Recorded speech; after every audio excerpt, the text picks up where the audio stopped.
Šiandien kalbinu online projekto Superlife įkūrėją Ingą Vaitkuvienę, kuri padeda ambicingoms moterims užsidirbti neišeinant iš namų. Labas, Inga, malonu tave matyti mano projekte. Labą dieną, Rima, labas. Iš tikrųjų labai smagu, kad pakvietei mane pasikalbėti ir ta tema yra mano gyvenimas ir iš tikrųjų jau daug metų aš esu su tuo ir tikrai mielai pasidalinsiu. Tai dėkoju tau, kad sutikai dalyvauti ir palaikai šį mano projektą Rekomendacija lygų reputacija. Galiu pasakyti, kad ne visi, kuriuos aš norėjau rekomenduoti ir kviečiau į šį projektą, sutiko dalyvauti ir pasidalinti savo sėkme. Net nežinau priežasties, bet reikės pasigilinti.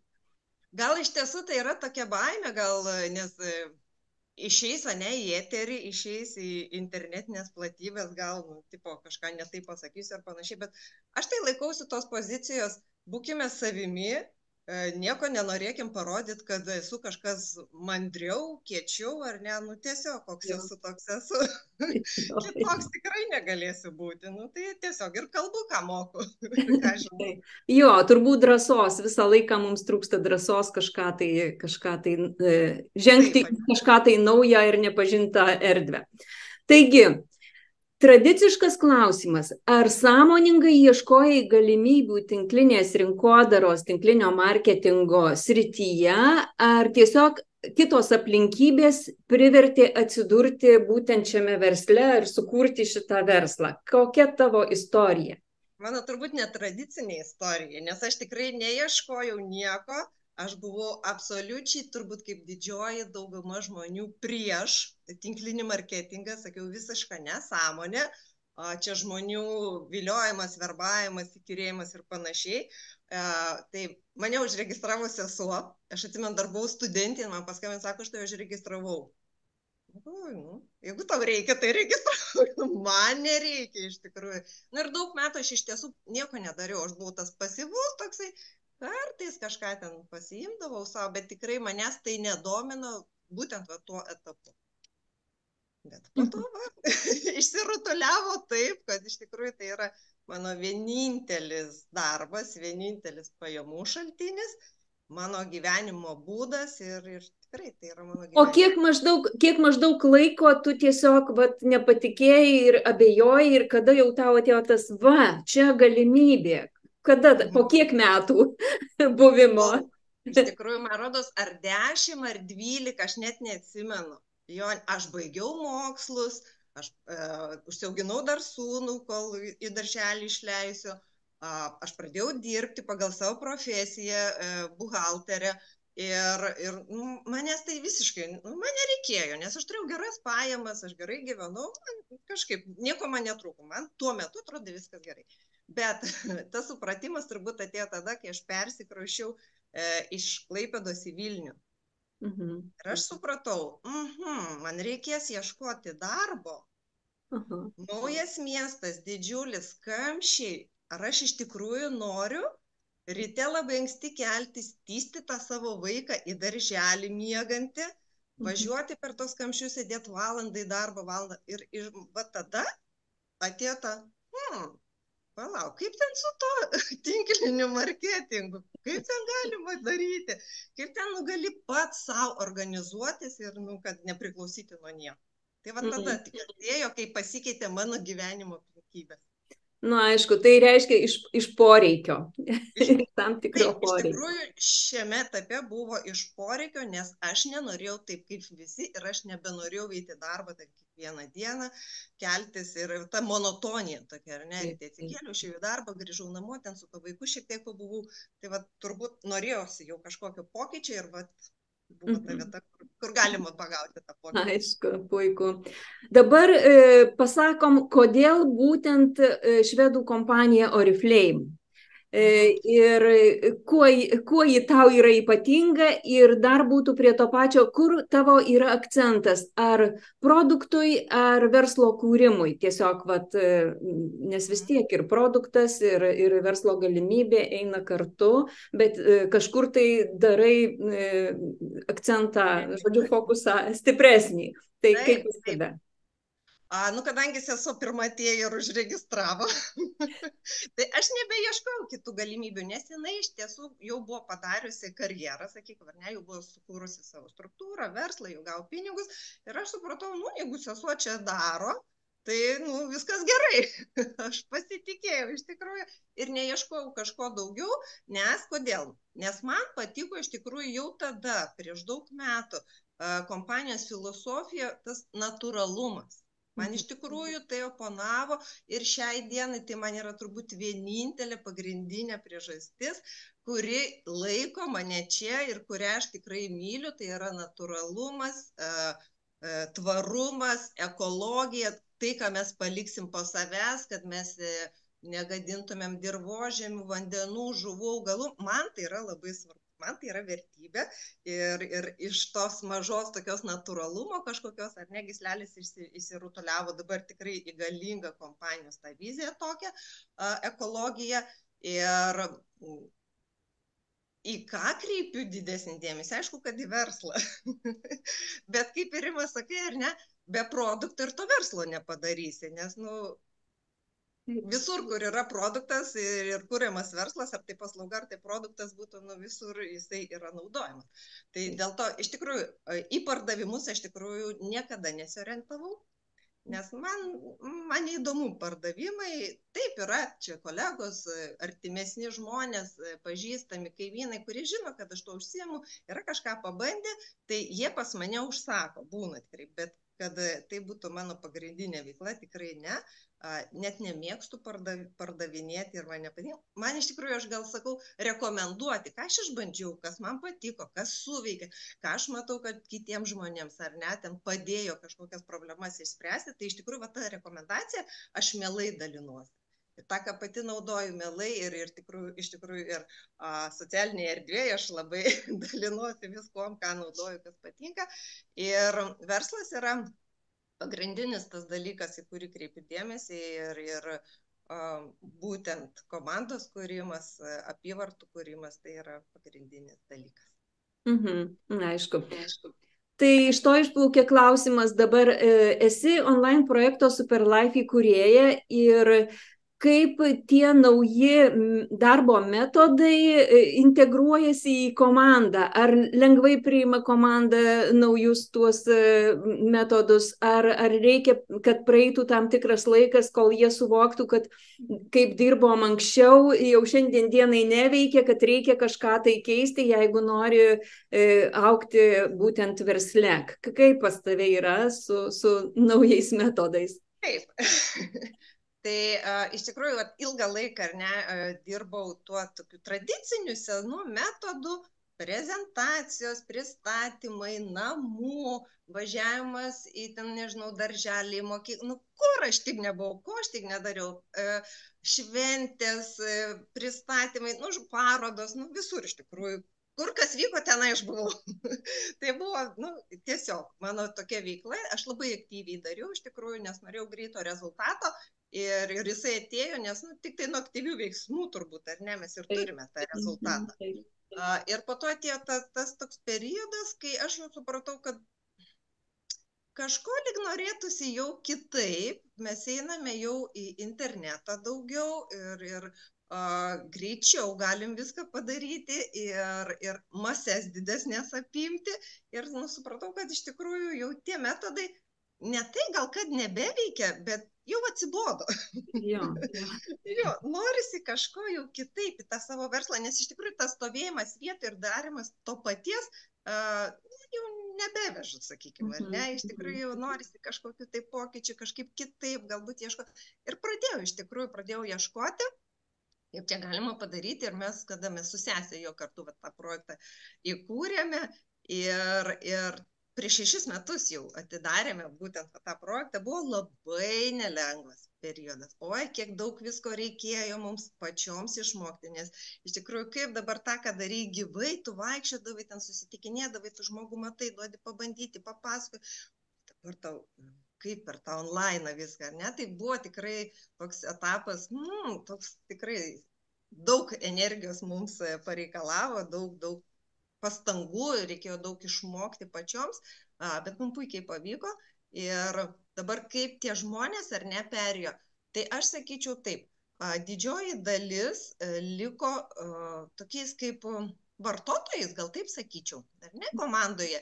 Tie, kurie nesutiko eiti į online, kurie norėjo tęsti taip pat kaip ir prieš tai, jie pasidarė tokį pasirinkimą, o tie, kurie norėjo eiti, bet praktiškai labai nedaug žmonių sutiko eiti į online, keisti metodą ir tada mes buvom su sesė startuolės. Jo, ir praktiškai online užsiauginau visiškai naują. Visiškai. Su senai žmonėm niekas jiems, žinai, kaip yra kažkas naujo, kažkas nesigauna, kažkas atrodo sudėtingai, tada ne man, mes sutinkam tai labai dažnai, ar ne, nusprendžia anksčiau laiko, kad čia ne mano tas yra.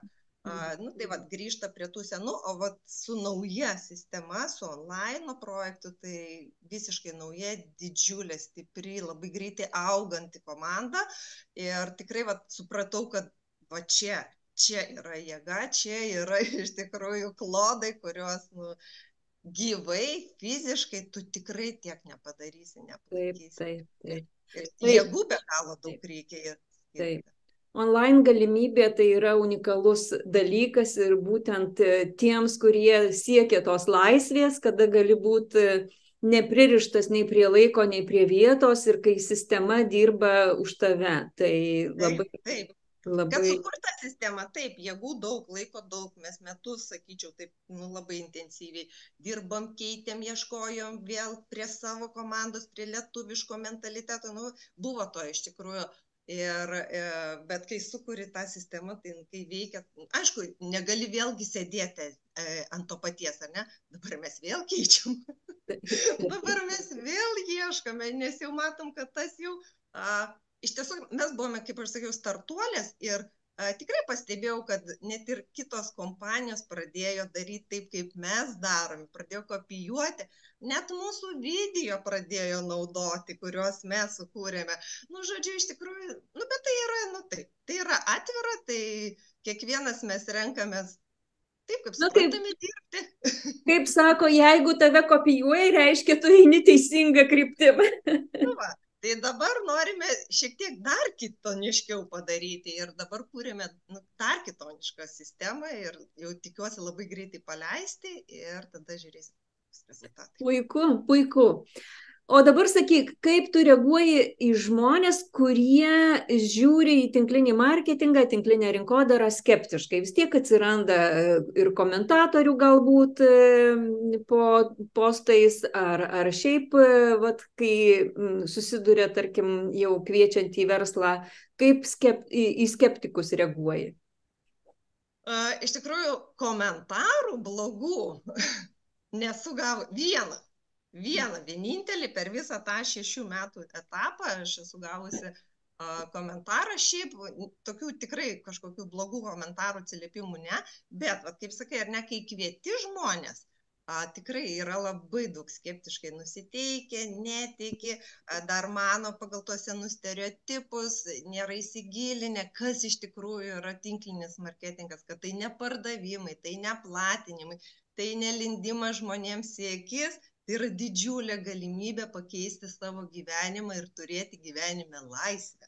Va čia yra tinklinis marketingas. Ir jisai turbūt dėl to mane labiausiai ir vilioja ir laiko, nes va ta laisvė, kaip tu ir minėjai, ar ne, tu nesi pririštas prie vietos, tu bet kur atsidarėjai, ar tai telefoną, ar kompiuterį, bet kokioj šaly, tu, žodžiu, iš tikrųjų gali dirbti iš visur. Tai va čia ta laisvė, tai žmonės dar neįvertina, nesupranta. Kaip aš reaguoju, labai natūraliai. Ne visi gali būti, ar ne, tinklinė marketinge. Ne visi gali dirbti tą, mums reikia ir mokytojų, ir gydytojų, ir valytojų, ir pardavėjų, ko reikia, ar ne? Tai tie, kurie yra jau pasiruošę ir supranta, kad gyvenimas gali būti šiek tiek kitoks, netgi daug kitoks, tai tada jie jau kitaip pradeda žiūrėti ir būtent va tokie žmonės mane labiausiai domina, kurie jau yra pasiruošę, tie, kurie skeptiškai galvoja, niekada neįkalbinėju, niekada neįrodinėju, jūsų pasirinkimas, galbūt ateis kažkoks etapas, kai jau atrodys kažkaip kitaip. Aš tai anksčiau sakydavau, kad kai žmonės bijo išgirsti tą ne, kad oi ne, aš nenoriu ar panašiai, tai aš visą laiką savo tai pasakydavau, kad jisai ne man pasakė ne, jis savo pasakė ne, savo galimybei pasakė ne. Ir tada labai lengvai priimi tą ne ir eini toliau, kas pasakys taip, ieškai tų žmonių, kas pasakys taip. Mes čia tokie jau, kurie jau esame atidirbę, ar ne, ir turim jau tokie, kaip aš sakau, tokie... Torą skūrą. Torą skūrą, tai mums jau nebėra taip baisu tie ne. Naujiems žmonėms tie ne, jie žudo iš tikrųjų, jie galvoja, kad jiems tai sakoma, kad jie kažką blogai daro, kažką blogai pristato, pasako, iš tikrųjų tai savo komandos žmonės mokinu, kad tikrai tokius dalykus nekreiptų dėmesio, mes visi praeinam pro tos etapus, mes visi girdime tuos atsakymus ne, nes, kaip ir minėjau, ne visi gali ateiti, ne visi nori, kiekvienas turi savo galimybės, savo kažkokias vizijas, kaip jie nori gyventi, tai labai ramiai mokinu visą komandą, kad nekreipiam dėmesio, tiesiog einam toliau, turim tikslą ir siekiam jo. Taip. Taigi, tai kokiųgi žmonių tu lauki savo komandoje? Jau buvau užsiminusi, kad iš tikrųjų į savo komandą noriu, kad ateitų žmonės tokie jau, kurie sąmoningi, pasiruošę veikti. Ne tos, kurios reikia įkalbinėti, vesti, kočioti, jos tenai už rankytės tampyti ir klausti, ką tu darai. Ne, noriu tie, kurie jau žino, kad aš noriu gyventi kitaip, aš noriu gerai gyventi, aš noriu visada turėti pinigų, aš noriu keliauti, aš noriu laisvės, aš noriu savo vaikams suteikti geresnį gyvenimą, savo pačiai. Žodžiu, iš tikrųjų, tokių sąmoningų žmonių, pasiruošusių veikti, atkaklių, kurie sugeba patys savarankiškai, parodau, ką daryti, duodu instrumentus, apmokau ir savarankiškai veikia. Savarankiškų ir sąmoningų, pasiruošusių. Jo, tai čia jau, kai mes pasiekėm tam tikrą lygį ir jau pačioj pradžioj, tai mums atrodo, kad visi ateikit, nesvarbu, aš čia tave vesiu, čia tave stumsiu, čia tave nešiu, padėsiu. Aš praėjau pro tą etapą. Tinka visi, ateikite visi, tikrai visiems padėsiu, čia vos ne už visus dirbsiu, čia aš tokia gera, žodžiu, po to matai, kad tu išsitaškęs esi ir tu nebespėjai tiesiog nieko. Ir taip, jau kai tu praeini visus tos etapus, pagalbininko, motinos, psichologės, nes tai irgi praeiname labai dažnai, tada supranti, kad jau viskas, jau čia jau šitą praėjome etapą, tada jau eikime šiek tiek aukštesnį, dirbkime su tai žmonėm, kurie iš tikrųjų jau yra pasiruošę ir supranta, kad gyvenimas iš tikrųjų gali būti visai kitoks. Tai prie to pačio ir mano tokia istorija buvo, kai irgi vieną lyderę tipo vedžiau iki direktorinio, ten mes darėm, pasiekė. Ir jinai taip supyko, kad jai reikės susimokėti mokesčius už premijas, kur gavo, žinai, o jinai darbo biržoje tenais kažkur tai užsiregistravus, o dabar jinai gavo pajamų, jai reikia susimokėti mokesčius. Tiek aš pridariau problemų ir buvau apkaltinta, kad čia, sako, buvo tavo svajonė, o ne mano.